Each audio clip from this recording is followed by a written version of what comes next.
बिस्मिल्लाहिर्रहमानिर्रहीम। अब्दुल मुनाफ आपकी खिदमत में सलाम अर्ज़ करता है। अगर आप भी सऊदी अरब के हालात हाज़रा से आगाह रहना चाहते हैं तो मेरे चैनल को सब्सक्राइब कर लें और साथ ही बनी घंटी को दबा लें ताकि मेरी आने वाली हर न्यू वीडियो आप तक बआसानी पहुँच सके। सऊदी अरब में कोरोना वायरस के मरीज़ों की तादाद 10,000 से तजावज़ कर गई, जबकि कोरोना से अब तक 103 अफराद हलाक हो चुके हैं।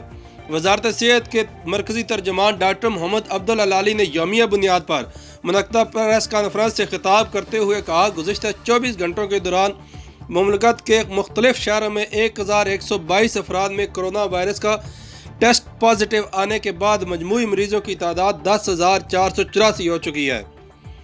डॉक्टर मोहम्मद अब्दुल अलाली ने मज़ीद कहा, इस मूजी मरज़ से गुज़िश्ता 24 घंटों के दौरान सबसे ज़्यादा मरीज़ों की तस्दीक मक्का मुकरमा में हुई, जहाँ 402 अफराद का टेस्ट पॉजिटिव आया है।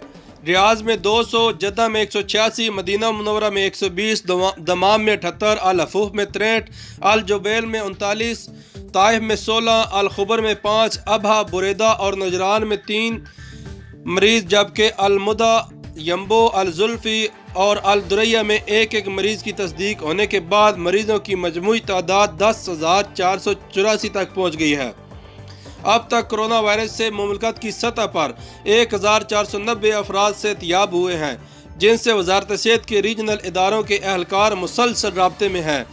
तर्जमान सेहत का कहना था कि कोरोना वायरस के हवाले से मुमलकत में आयद किया जाने वाला कर्फ्यू लोगों की हिफाजत की खातर लगाया गया है, ताकि लोगों को ज़्यादा से ज़्यादा वक्त घरों में गुजारें और समाजी दूरी के असूल पर सख्ती से अमल करें। जैसा कि आप सबको पता है कि मदीना और मक्का इस वक्त शदीद वायरस की ज़द में है। सबसे ज़्यादा अमवात मदीना और मक्का में हुई हैं। इसी के साथ अपनी ख़बरों का इख्तिताम करता हूँ। ये छोटी सी खबर आपके सामने पेश की है। अगर आपको मेरी वीडियो पसंद आई है तो इसको लाइक और शेयर करना मत भूलिएगा। अल्लाह नेगेबान।